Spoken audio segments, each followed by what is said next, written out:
Side खबरों के लिए सब्सक्राइब करें फ्लेम मीडिया और उसके बाद बेल आइकन को प्रेस करें ताकि सबसे पहले आपको मिले एक्सक्लूसिव खबरें।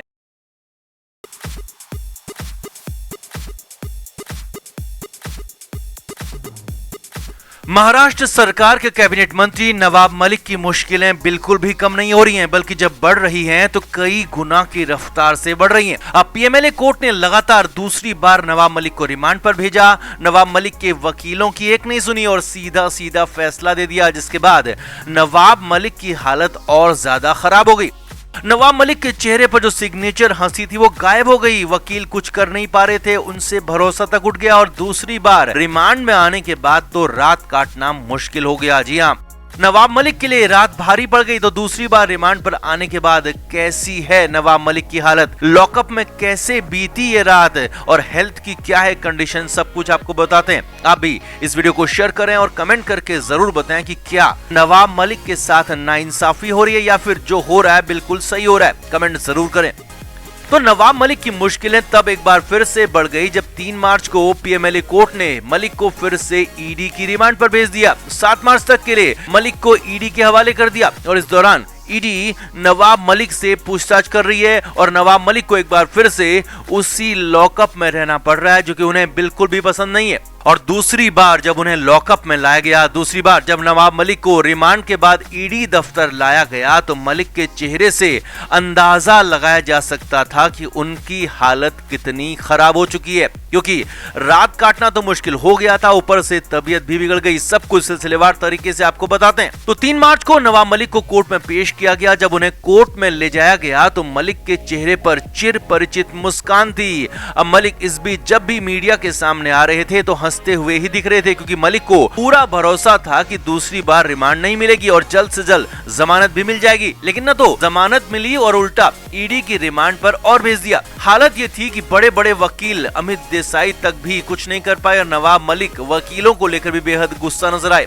इसके बाद 3 मार्च की शाम को नवाब मलिक को ईडी के लॉकअप में लाया गया तो उनके चेहरे से हंसी गायब थी। जी हाँ, नवाब मलिक बेहद थके हुए लग रहे थे। वैसे भी उनकी उम्र काफी ज्यादा है, लेकिन फिर कोर्ट से लगे झटकों के बाद नवाब मलिक के चेहरे पर हवाइयां उड़ी हुई थी, चेहरे से मुस्कान गायब थी। शाम करीब 5 बजे नवाब मलिक को बल्लाड एस्टेट में ईडी के दफ्तर लाया गया। अब यहाँ उनसे कॉफी के लिए पूछा गया, जिसे नवाब मलिक ने मना कर दिया। खाना लगातार उनके घर से ही आ रहा है, दवाइयां भी आ रही हैं, लेकिन नवाब मलिक ने सिर्फ उतना ही खाना खाया जो कि दवा के लिए जरूरी था। इसके बाद नवाब मलिक उसी लॉकअप में वापस चले गए जो कि अस्थायी तौर पर ईडी दफ्तर में उनके लिए बनाया गया है। हालत ये थी कि नवाब मलिक को चैन नहीं आ रहा था। कभी बिस्तर पर बैठ जाते, कभी लेट जाते और कभी उठकर चलने लगते। ईडी सूत्रों के मुताबिक नवाब मलिक को खासी परेशानी हो रही थी। नवाब मलिक काफी ज्यादा गुस्से में भी दिख रहे थे। इसके बाद नवाब मलिक का बीपी चेक किया गया तो बीपी काफी बढ़ा हुआ नजर आया। ईडी सूत्रों के मुताबिक तुरंत ही नवाब मलिक को बीपी की मेडिसिन लेने की सलाह दी गई और उन्होंने ली भी। वैसे उनकी बेटी पहले ही बता चुकी है कि मलिक को हाई बीपी, शुगर जैसी कई बीमारियां हैं और उनकी सेहत पहले से भी ठीक नहीं है। और यहाँ तनाव के बीच ईडी के लॉकअप में रात काटनी पड़े तो अंदाजा लगाया जा सकता है कि किस कदर टेंशन बढ़ी है और किस कदर बीपी बढ़ा होगा। खैर आगे बढ़ते हैं। नवाब मलिक से वहां मौजूद लोगों ने रिक्वेस्ट की कि आप आराम करिए ताकि कुछ बेहतर हो सके, लेकिन नवाब मलिक की आंखों से नींद और दिल से सुकून गायब था।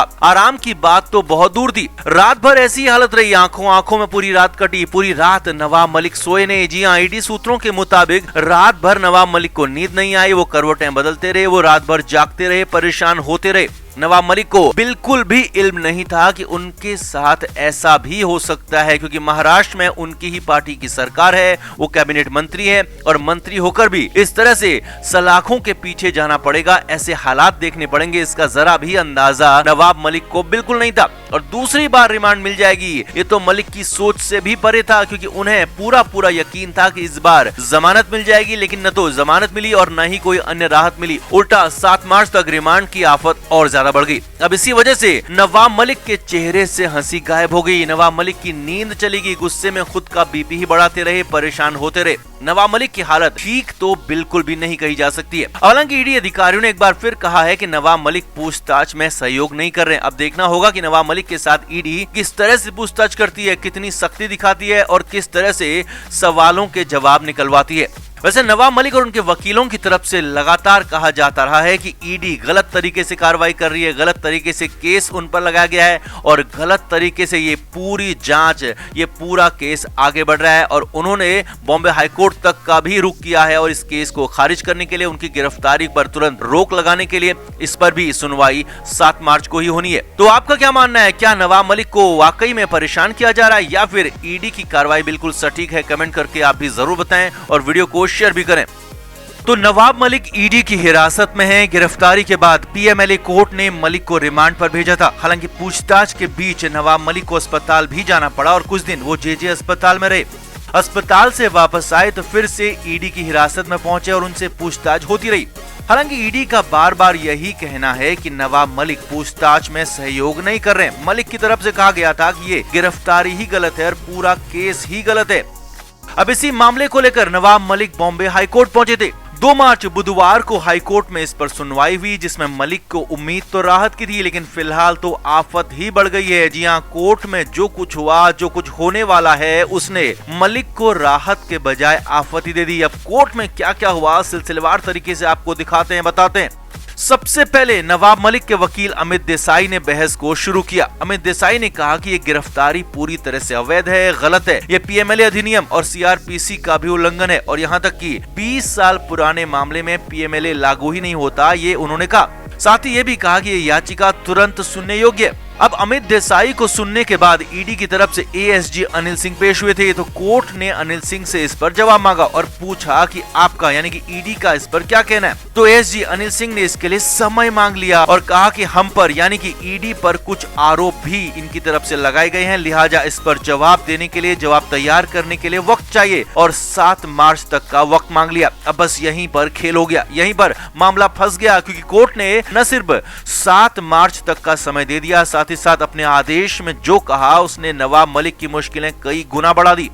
कोर्ट ने पहले तो कहा कि याचिका पर सुनवाई 7 मार्च को होगी और उसी दिन ईडी को जवाब भी दाखिल करना है, लेकिन साथ ही साथ कोर्ट ने यह भी कहा कि 3 मार्च को नवाब मलिक की रिमांड पूरी हो रही है और पीएमएलए कोर्ट अगर फिर से नवाब मलिक को रिमांड पर भेजती है या फिर कोई और अन्य आदेश देती है तो बॉम्बे हाई कोर्ट के फैसले का इस पर कोई असर नहीं पड़ेगा। अब आसान भाषा में इसका मतलब समझिए कि हाई कोर्ट ने साफ साफ कह दिया कि पीएमएलए कोर्ट चाहे तो फिर से नवाब मलिक को रिमांड पर भेज सकती है या फिर कोई और अन्य आदेश भी दे सकती है। 7 मार्च तक बॉम्बे हाई कोर्ट का नवाब मलिक के इस मामले से कोई लेना देना नहीं है। यानी कि एक तरह से पीएमएलए कोर्ट को पूरी तरह से स्वतंत्र कर दिया, आजाद कर दिया कि अगर वो 3 मार्च को चाहे तो फिर से नवाब मलिक को रिमांड दे सकते हैं और यही ईडी भी चाहती थी। हालांकि नवाब मलिक के वकील कहते रहे कि इस पर जल्दी सुनवाई होनी चाहिए, लेकिन कोर्ट ने साफ कहा कि अब 7 मार्च को ही सुनवाई होगी क्योंकि ईडी को जवाब तैयार करने के लिए वक्त की जरूरत है। यानी एक तरह से नवाब मलिक और उनके वकील हाईकोर्ट गए तो राहत के लिए थे, लेकिन फिलहाल तो आफत ही मिल गई है। नवाब मलिक को लेकर ईडी लगातार आरोप लगा रही है कि वो कोऑपरेट नहीं कर रहे हैं और इसीलिए 3 मार्च की सुनवाई में भी दोबारा रिमांड मांगी जानी है और इसीलिए बॉम्बे हाईकोर्ट ने खुद को फिलहाल इससे अलग कर लिया।